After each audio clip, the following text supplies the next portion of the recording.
सुबह की हल्की धूप कमरे में छनकर आती है, अलार्म की तेज आवाज कानों में गूंजती है और आप फिर वहीं दौड़ में उतरते हैं।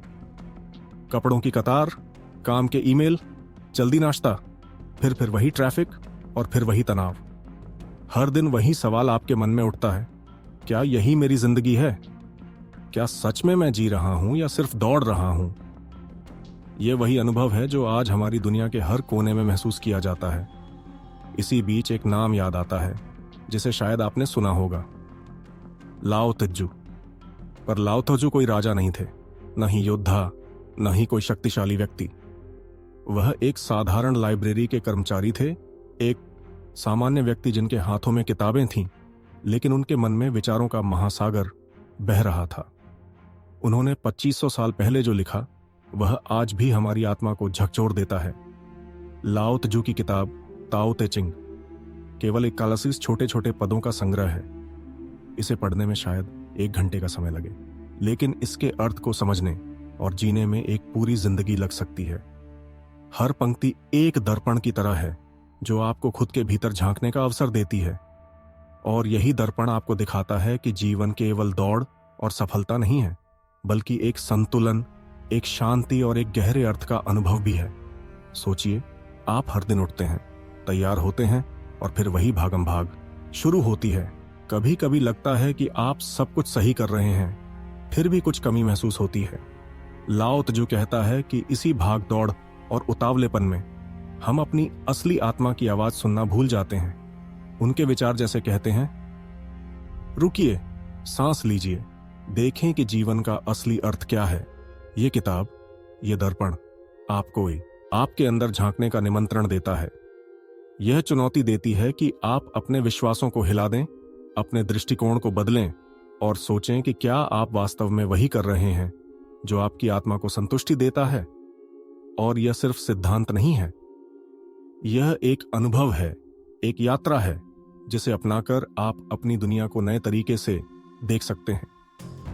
मैं आपसे सीधे बात करना चाहता हूं। हाँ, अगर आप महसूस कर रहे हैं कि जिंदगी केवल दौड़ है, कि समय कभी थमता नहीं, तो यह वीडियो और यह कहानी आपके लिए है। हर शब्द को महसूस कीजिए, हर पंक्ति को आत्मसात कीजिए और तैयार हो जाइए अपने जीवन की सोच को बदलने के लिए। इस यात्रा में हम लाओ त्जू के दर्शन से सीखेंगे कि कैसे साधारण जीवन में भी गहरी शांति और असली अर्थ खोजा जा सकता है। तो आइए इस छोटे से पुस्तक के बड़े संदेश को समझने की कोशिश करें, क्योंकि कभी कभी सबसे सरल विचार ही हमारे जीवन की सबसे बड़ी क्रांति ला सकते हैं। और यही वह शुरुआत है, एक यात्रा की जो आपके विचारों, आपके दृष्टिकोण और आपके दिल को हिला देगी। सोचिए, आप एक नदी के किनारे खड़े हैं, पानी बह रहा है अपनी रफ्तार से, बिना किसी योजना के, बिना किसी नक्शे के। फिर भी आखिरकार वह समंदर तक पहुंच ही जाता है। कभी कभी नदी मोड़ बदलती है, कभी पत्थर के साथ टकराती है, लेकिन कभी भी वह अपनी मंजिल खोती नहीं। यही प्राकृतिक प्रवाह है, सहज, सरल और अपने आप में पूर्ण। लाओ त्जू हमें यही सिखाते हैं कि जीवन भी कुछ ऐसा ही है। हम मनुष्यों की आदत है कि हर चीज को समझने और नियंत्रित करने की कोशिश करें। हमें लगता है कि अगर हमने रास्ता तय नहीं किया, योजनाएं नहीं बनाई, तो जीवन अव्यवस्थित और असुरक्षित हो जाएगा। हम अपने करियर को नियंत्रित करने की कोशिश करते हैं, रिश्तों को मापते हैं, स्वास्थ्य पर हावी होने की योजना बनाते हैं, लेकिन यही कोशिश अक्सर हमें तनाव, असंतोष और भय में डाल देती है। हम नदी के प्रवाह के बजाय उसके खिलाफ तैरने लगते हैं, और यही असली संघर्ष है। लाओ त्जू कहते हैं कि जो समझा जा सकता है वह ताओ नहीं है। ताओ वह अंतिम वास्तविकता, उस सीमा से परे है जिसे हम सोच, शब्द या नियमों में बांध सकते हैं। जैसे नदी अपने रास्ते पर बिना किसी योजना के बहती है, हमें भी जीवन के प्रवाह में विश्वास करना चाहिए। इसे पकड़ने या रोकने की कोशिश नहीं करनी चाहिए। जब आप नियंत्रण छोड़ देते हैं तो डर अपने आप कम हो जाता है और एक नई स्वतंत्रता का अनुभव शुरू होता है। कल्पना कीजिए, अगर आप लगातार अपने करियर को नियंत्रण में रखने की कोशिश कर रहे हैं, हर कदम की योजना बना रहे हैं, हर परिणाम को निश्चित करने की कोशिश कर रहे हैं, कितनी ऊर्जा बर्बाद होती है। लेकिन जब आप नदी की तरह अपने भीतर की आवाज पर भरोसा करना सीखते हैं, जीवन आपको अपने तरीके से मार्ग दिखाता है। कुछ अवसर ऐसे आएंगे जो आपने सोचे नहीं थे, कुछ लोग आएंगे जो आपको सही दिशा दिखाएंगे, और यह भरोसा आपको डर से मुक्त कर देता है। रिश्तों में भी यही सत्य है। हम चाहते हैं कि सब कुछ हमारी अपेक्षाओं के अनुसार हो, लेकिन जब हम किसी को बदलने की कोशिश करते हैं तो संघर्ष पैदा होता है। यदि हम नदी की तरह प्रवाह में बहना सीखें, हर अनुभव को अपनाएं, हर व्यक्ति को उसकी तरह स्वीकार करें, तो रिश्ते अपने आप संतुलित और सुंदर बन जाते हैं। यही ताओ का अद्भुत रहस्य है। सब कुछ और कुछ भी नहीं। एक और गहरी सीख यह है कि जब आप जीवन के खिलाफ नहीं लड़ते, आप जीवन के साथ नाचने लगते हैं। विरोध, नियंत्रण और भय के बजाय आप लय, सहजता और आनंद में जीना शुरू करते हैं। यह केवल सिद्धांत नहीं है, यह अनुभव है। जैसे एक बच्चा पानी में खेलता है बिना किसी चिंता के, वैसे ही हम भी जीवन के हर पल में खुशी और शांति खोज सकते हैं, यदि हम उसे अपनाने की हिम्मत रखें।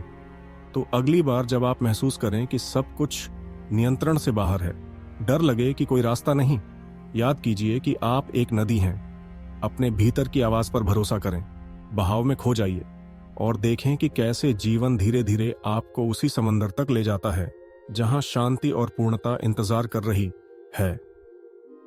लाओ त्जू का यह संदेश हमें चुनौती देता है, समझना और नियंत्रित करना छोड़ दो और जीवन के साथ बहो। सोचिए, एक तूफानी दिन, आसमान काला है, तेज हवा बह रही है और हर चीज उछल रही है। आप एक पेड़ देखते हैं, मजबूत, विशाल, ओक ट्री जैसा। उसके विशाल डंडे और घने पत्ते आपको ताकतवर लगते हैं, लेकिन जैसे ही तूफान बढ़ता है, अचानक वह पेड़ टूटकर गिर जाता है। वहीं पास एक बांस है। न केवल बांस झुकता है, बल्कि वह तूफान में भी अपनी जड़ें संभाले रखता है और बाद में फिर सीधा उठ जाता है। यही प्रकृति की अनमोल शिक्षा है। शक्ति और सफलता कठोरता में नहीं, बल्कि लचीलापन और समन्वय में है। लाओ त्जू हमें यही सिखाते हैं, वो वेई, यानी बिना कोशिश की कोशिश।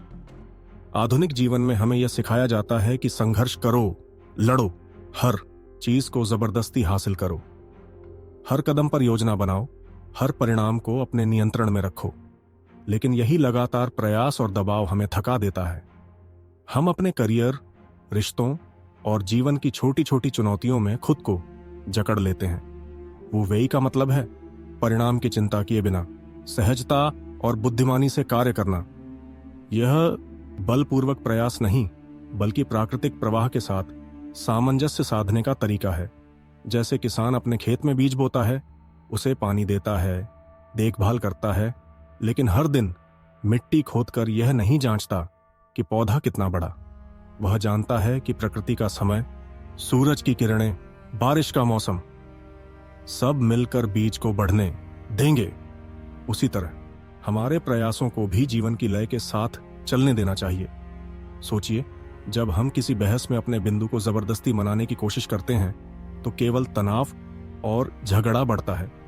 लेकिन अगर हम पहले सुने, समझें और परिस्थितियों के अनुसार प्रतिक्रिया दें, तो संवाद सहज और फलदायक बन जाता है। बच्चों को पढ़ाने में भी यही सिद्धांत लागू होता है। अगर हम उन्हें दबाव में डालते हैं तो वह सीखने में संघर्ष करते हैं। लेकिन एक ऐसा वातावरण बनाएं जिसमें वे अपनी रुचि और गति से सीख सकें, तो सीखने की प्रक्रिया स्वाभाविक और आनंदमय बन जाती है। वो वे केवल एक तकनीक नहीं, यह जीवन की कला है। यह हमें सिखाता है कि हर चीज को जबरदस्ती नियंत्रित करने की बजाय परिस्थितियों के साथ बहना कितना सरल और शांतिपूर्ण हो सकता है। थकान और चिंता के बजाय यह तरीका हमें आंतरिक शांति और संतुलन देता है। एक और उदाहरण सोचिए, बारिश की बूंदें, वह कभी जोर से नहीं गिरती कि धरती उसे सह न सके। वह अपने तरीके से गिरती है, धीरज रखती है और अंततः हर जगह जीवन भर देती है। अगर हम भी इसी तरह अपनी ऊर्जा को संतुलित रखते हुए जीवन की लय में बहते जाएं, तो हर तूफान, हर कठिनाई हमें तोड़ नहीं सकती, बल्कि हमें और मजबूत और लचीला बना देती है। इसलिए वो वेई का अभ्यास करना सीखें, प्रयास करें, काम करें पर बिना जोर जबरदस्ती के। जीवन के हर क्षण में बहाव के साथ सामंजस्य साधें और देखें कि कैसे बिना संघर्ष के भी आप अपने उद्देश्य की ओर बढ़ सकते हैं। यह सीख हमें तैयार करती है अगली राह के लिए, जहां हम और गहराई से समझेंगे कि जीवन में नियंत्रण छोड़कर सहजता और विश्वास के साथ जीना क्या मायने रखता है। हम अक्सर सोचते हैं कि ज्यादा बड़ा घर, महंगी कार, लाखों की बचत और सोशल मीडिया पर हजारों फॉलोवर हमें खुश करेंगे। हम दौड़ते रहते हैं और हर नया हासिल हमें लगता है कि पिछला अधूरा था। लेकिन लाओ त्जू हमें याद दिलाते हैं कि यही आधुनिक जीवन का जाल है, जहां अधिक पाने की कोशिश असली शांति और संतोष को छीन लेती है। सोचिए एक कुम्हार की रचना को।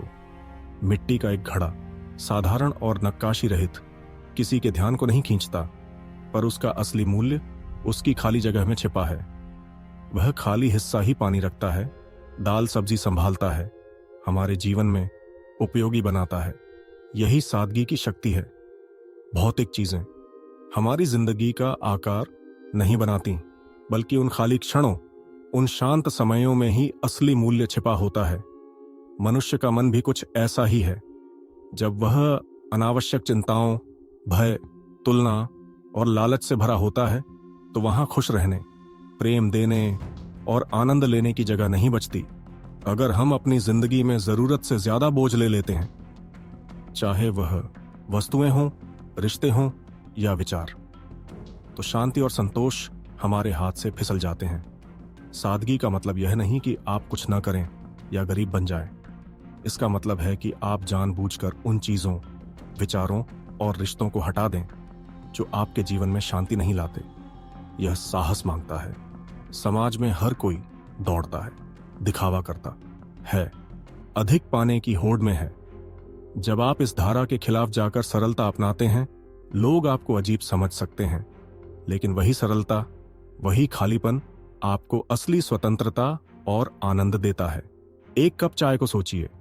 जब आप जल्दी जल्दी पीते हैं, मोबाइल देखते हैं या किसी काम की चिंता में खोए होते हैं, तो वह चाय केवल गर्म पानी और पत्तियों का मिश्रण बनकर रह जाती है।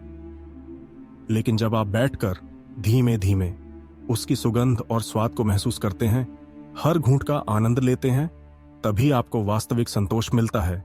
यही छोटे छोटे क्षण हैं जो जीवन की असली अमीरी को दर्शाते हैं। सूरज के अस्त होते समय किसी नदी के किनारे खड़े होकर, या सिर्फ परिवार और दोस्तों के साथ चुपचाप बैठकर बिताया गया समय, यही असली खुशियां हैं। भौतिक चीजें केवल वातावरण बदलती हैं, पर मन की शांति और प्रेम केवल सरलता में ही मिलता है। लाओ त्जू हमें यह चुनौती देते हैं कि हम सादगी अपनाएं, अपने मन और जीवन से अनावश्यक बोझ हटाएं और खालीपन की उस शक्ति को महसूस करें जो हमें असली स्वतंत्रता, संतोष और प्रेम देती है। याद रखिए, जो कम है वही अधिक है। यही ज्ञान हमें आगे की राह के लिए तैयार करता है, जहां हम सीखेंगे कि कैसे इसी सादगी से जीवन की जटिलताओं को पार किया जा सकता है। सोचिए, एक नदी पहाड़ों से बहती हुई आती है, पत्थरों से टकराती है, मुड़ती है, कई बाधाओं से गुजरती है, लेकिन कभी नहीं रुकती। वह पानी जो मुलायम और कमजोर लगता है, धीरे धीरे सबसे कठोर पत्थर भी काट देता है। यही विरोधाभास है। जो कमजोर दिखता है वही वास्तव में सबसे मजबूत होता है। लाओ त्जू हमें यही सिखाते हैं कि जीवन में अक्सर वही सत्य और शक्ति होती है जिसे हम तुरंत नहीं समझ पाते। हमारे समाज में शक्ति को अक्सर प्रत्यक्ष ताकत, जीत, अधिकार या नियंत्रण से जोड़ा जाता है, लेकिन जीवन का असली बल हमेशा सामने से लड़ने में नहीं है। कभी कभी झुकना, पीछे हटना या किसी विवाद में हार मान लेना असली बुद्धिमत्ता और शक्ति दिखाता है। जैसे एक बहस में आप तुरंत अपना बिंदु साबित करने की कोशिश करते हैं और परिणाम स्वरूप रिश्ते तनाव में आ जाते हैं।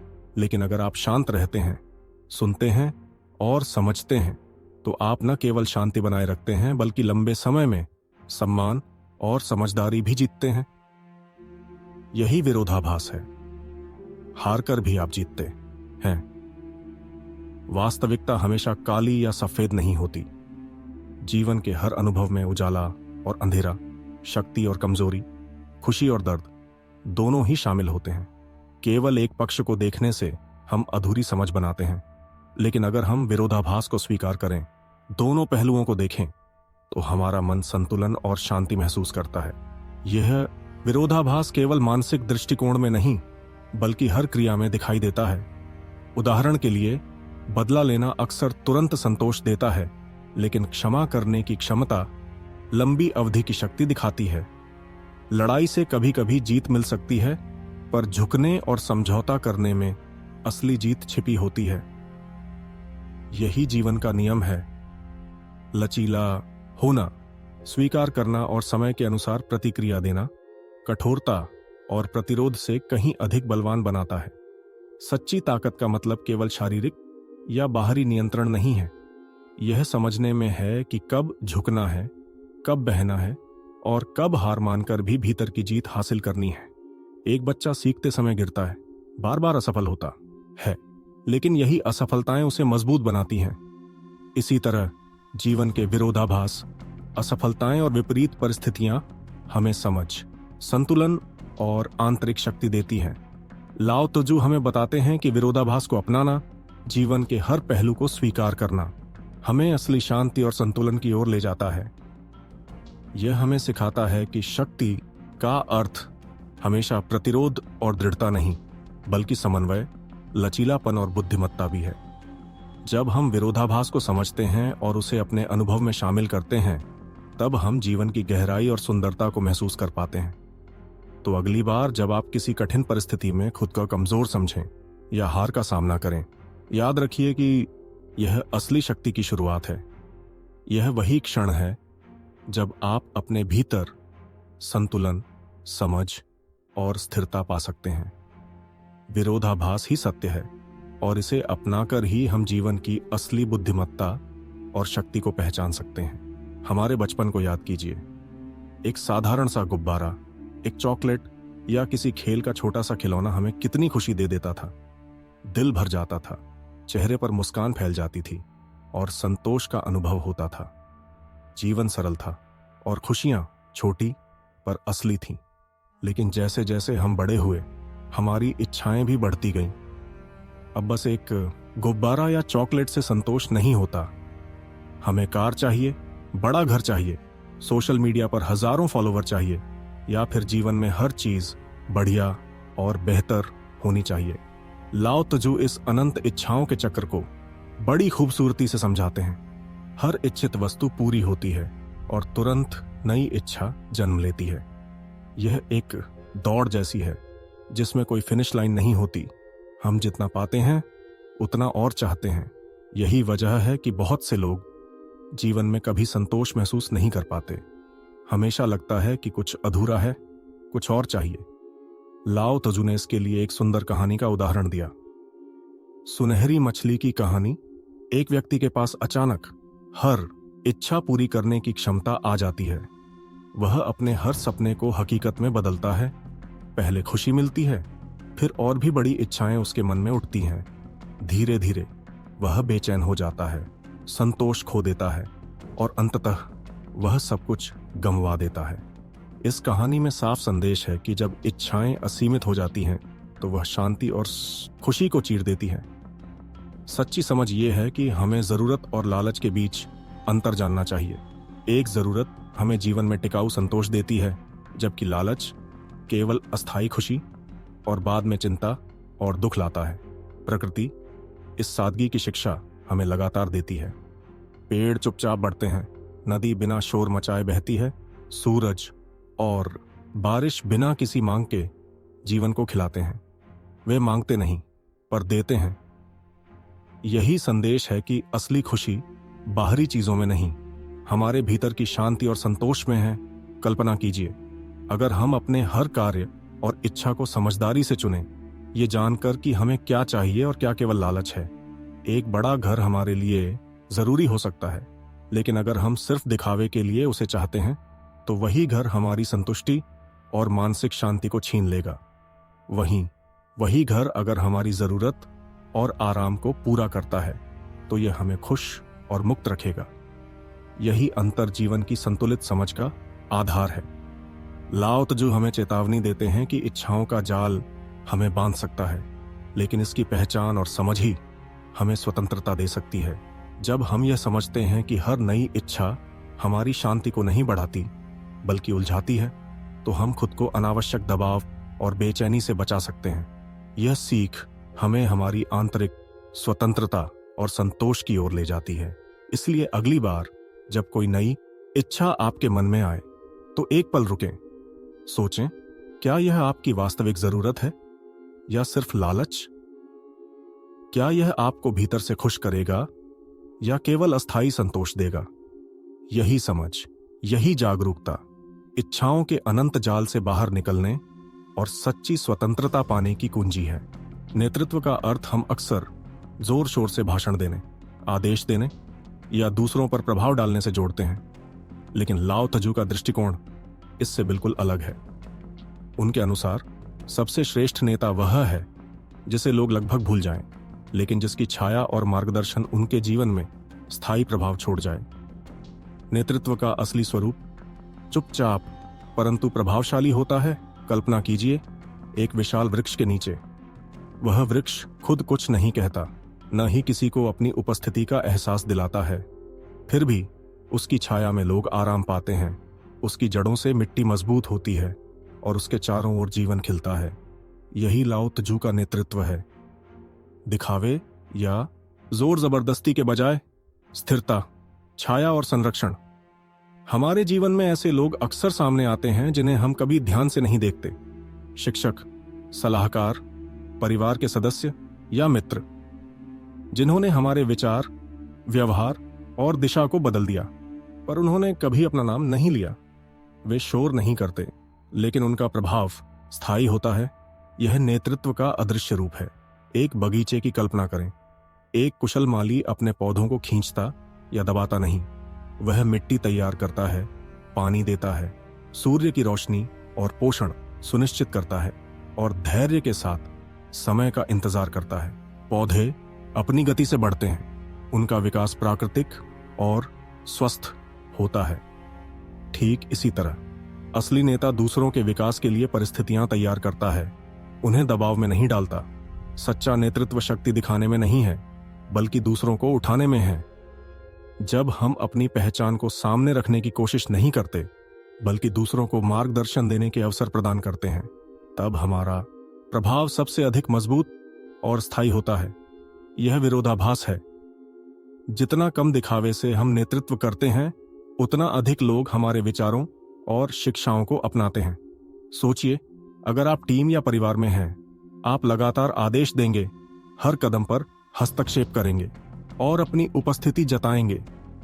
कुछ समय के लिए प्रभाव दिखाई देगा, पर लोग जल्दी ही थक जाएंगे और वास्तविक परिवर्तन नहीं होगा। लेकिन अगर आप स्थिति का निर्माण करेंगे, मार्गदर्शन देंगे, सहायता करेंगे और समय के साथ लोगों को अपनी क्षमता के अनुसार विकसित होने देंगे, तो परिणाम स्थायी और गहरा होगा। यही नेतृत्व की असली कला है। लाओ त्जू का यह संदेश हमें बताता है कि महानता का मतलब हमेशा दिखाई देने वाला प्रभाव नहीं है। कभी कभी चुपचाप खड़े रहना, परिस्थिति को संभालना और दूसरों को अपने तरीके से खिलने देना ही सबसे बड़ी शक्ति होती है। जब हम नेतृत्व के इस अदृश्य रूप को अपनाते हैं, हम न केवल दूसरों को प्रेरित करते हैं, बल्कि अपने अंदर भी स्थिरता, समझ और संतुलन विकसित करते हैं। इसलिए अगली बार जब आप नेतृत्व करने का अवसर पाएं, याद रखिए कि असली नेतृत्व शोर मचाने या शक्ति दिखाने में नहीं, बल्कि छाया बनने, मार्गदर्शन देने और परिस्थितियों को सकारात्मक बनाने में है। चुपचाप खड़े रहकर भी आप जीवन में स्थायी बदलाव ला सकते हैं। यही नेतृत्व की असली कला है। हमारे जीवन में मृत्यु अक्सर एक भयावह शब्द की तरह गूंजती है। बचपन से ही हमें सिखाया गया है कि यह अंत है, एक ऐसा अंधेरा जहां से वापसी नहीं होती। हम इससे डरते हैं, इससे बचने की कोशिश करते हैं, हर पल जीवन को नियंत्रित करने का प्रयास करते हैं। लेकिन लाओ त्जू हमें एक बिल्कुल अलग दृष्टिकोण देते हैं। मृत्यु को अंत नहीं, बल्कि जीवन के अनंत नृत्य का हिस्सा माना जाए। कल्पना कीजिए, दिन और रात का चक्र। जैसे रात के बाद सुबह आती है, अंधकार के बाद उजाला होता है, वैसे ही जीवन और मृत्यु एक दूसरे के बिना अधूरी हैं। पेड़ के पत्तों की तरह सोचिए, पुराने पत्ते गिरते हैं, नए पत्ते उगते हैं, कोई भी गिरावट अंतिम नहीं होती और हर उगता हुआ पत्ता नए जीवन का संदेश देता है। इसी तरह मृत्यु और जीवन का नृत्य निरंतर चलता रहता है और इसमें कोई भय नहीं, केवल परिवर्तन और सुंदरता है। हमारी समस्या यह है कि हम जीवन को इतनी कसकर पकड़ लेते हैं जैसे वह हमारे नियंत्रण में हो। हर दिन, हर क्षण, हर अनुभव को हम नियंत्रित करना चाहते हैं, लेकिन मृत्यु हमें याद दिलाती है कि नियंत्रण केवल भ्रम है। हम जीवन की गति को रोक नहीं सकते, न ही समय को अपने हिसाब से मोड़ सकते हैं। जब हम इसे स्वीकार करते हैं तभी हम जीवन के वास्तविक रंग, उसकी अनमोलता और उसकी मधुरता को देख पाते हैं। यह स्वीकार्यता हमें हर क्षण को जीने की शक्ति देती है। सुबह की पहली किरण, चाय की गर्माहट, प्रियजनों की मुस्कान, किसी का हल्का सा हंसना, ये सब छोटे छोटे क्षण जब हम उनकी अस्थिरता को समझते हैं तो उनके महत्व का अनुभव होता है। हर पल अनमोल बन जाता है क्योंकि हमें पता है कि यह क्षण हमेशा नहीं रहेगा। जीवन का हर अनुभव एक उपहार बन जाता है, न कि एक बोझ। जब हम मृत्यु को जीवन के प्राकृतिक चक्र के रूप में अपनाते हैं तो हम वास्तव में जीवित हो जाते हैं। डर और चिंता गायब हो जाते हैं और हमें हर दिन, हर अनुभव, हर संबंध में गहरी कृतज्ञता और संतोष का अनुभव होता है। मृत्यु की स्वीकार्यता जीवन को गहराई और सुंदरता देती है, जैसे संगीत बिना विराम के अपने सुरों में अपने बहता रहता है। इस पाठ को समझना आसान नहीं है। हमारे मन को यह विचार बार बार चुनौती देता है, लेकिन जो लोग इसे महसूस करते हैं वे जीवन को पूरी तरह से अपनाते हैं। वे जानते हैं कि मृत्यु का भय उन्हें कमजोर नहीं करेगा, बल्कि जीवन को जिए जाने योग्य, प्यारा और मूल्यवान बनाएगा। हर सांस, हर क्षण, हर संवाद उनके लिए अमूल्य बन जाता है। लाओ ताजू हमें यही सिखाते हैं। जीवन और मृत्यु अलग नहीं, बल्कि एक ही नृत्य के दो पहलू हैं। जब हम इस नृत्य में भाग लेना सीखते हैं, भय से मुक्त होकर, तब हर दिन एक उपहार बन जाता है। हम न केवल जीवित रहते हैं, बल्कि हर पल में पूरी तरह से जीवन का आनंद लेते हैं। यही मृत्यु और जीवन का अद्भुत संगम है और यही अंतिम शिक्षा है जो जीवन को नए दृष्टिकोण से देखने की शक्ति देती है। अब जब हमने साथ में लाओ तेजू की शिक्षाओं का यह सफर तय किया, एक सवाल आपके सामने सबसे महत्वपूर्ण बनकर आता है। क्या आप सच में अपना जीवन जी रहे हैं या केवल समाज, परिवार और दूसरों की उम्मीदों के अनुसार चल रहे हैं? यह सवाल आसान नहीं है, क्योंकि हम अक्सर अपने असली चेहरे को भूल जाते हैं।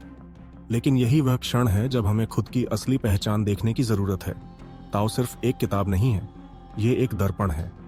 जब आप इसे पढ़ते हैं तो यह आपके बाहरी व्यवहार या ज्ञान को नहीं, बल्कि आपके अंदर की गहराई, आपके डर, आपकी इच्छाओं और आपके असली स्वभाव को दिखाता है। यह दर्पण कभी झूठ नहीं बोलता। जो दिखता है वही सच है, और यही सच आपके बदलने का पहला कदम बन सकता है। लेकिन परिवर्तन आसान नहीं है। यह केवल बाहरी परिस्थितियों को बदलने की बात नहीं है। असली चुनौती अपने भीतर के डर, अकेलेपन का भय, असफलता का डर और गलत होने का डर छोड़ने की है। यह वह दौड़ नहीं है जिसे आप जीतने की कोशिश करते हैं, बल्कि वह दौड़ है जिसे छोड़कर आप जीवन के बहाव में सामंजस्य पा सकते हैं। सबसे कठिन हिस्सा अपने अहंकार को पहचानना और उसे छोड़ना है।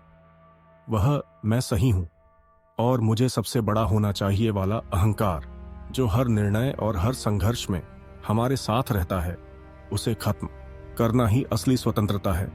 जब आप इसे छोड़ देते हैं तभी जीवन सरल, शांत और परिपूर्ण बनता है, न कि नीरस या कमजोर, बल्कि मजबूत और पूर्ण। सोचिए जीवन को एक संगीत के रूप में। यह कोई समस्या नहीं है जिसे हल करना है, न ही कोई चुनौती जिसे हर बार जीतना है। यह एक धारा है जिसमें बहते हुए हर सुर, हर लय, हर पल का आनंद लेना है। जैसे नदी अपने रास्ते में आने वाली हर बाधा को स्वीकार करती है और फिर भी बहती रहती है, वैसे ही आप भी जीवन की लय में बह सकते हैं। यह संगीत सिर्फ आपके लिए है और इसे महसूस करना, जीना ही असली आनंद है। लाओ तजू की शिक्षाएं हमें यह भी याद दिलाती हैं कि यह बदलाव केवल व्यक्तिगत नहीं होना चाहिए। जब हम अपने अनुभव साझा करते हैं, दूसरों को यह सिखाते हैं कि सरलता, सादगी, लचीलापन और मृत्यु के स्वाभाविक चक्र को अपनाना कितना शक्तिशाली है, तो हम एक समुदाय बनाते हैं। अपने विचार साझा करें, अपनी सीख दूसरों के साथ बांटें और इस ज्ञान को फैलाएं। तो आज यही वक्त है खुद से ईमानदार होने का, अपने असली जीवन को अपनाने का और उस दौड़ से बाहर निकलने का जो आपको केवल थकाए और भ्रमित करे।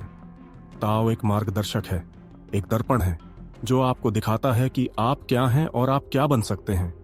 जब आप अपने भीतर बदलाव लाएंगे, तब जीवन न केवल सरल और शांत होगा, बल्कि हर दिन एक नई अनुभूति, एक नई संगीत की धुन की तरह जीवंत बनेगा। आपका जीवन केवल दूसरों की अपेक्षाओं को पूरा करने के लिए नहीं है। इसे अपनाइए, महसूस कीजिए और इस संगीत का हिस्सा बनिए। यह यात्रा अभी खत्म नहीं हुई है, यह केवल शुरुआत है। हर दिन, हर पल आप सीख सकते हैं, बदल सकते हैं और अपने असली स्वरूप की ओर बढ़ सकते हैं। और जब आप इसे करेंगे, तब आप न केवल खुद को पाएंगे, बल्कि जीवन की गहराई और सुंदरता को भी अनुभव करेंगे।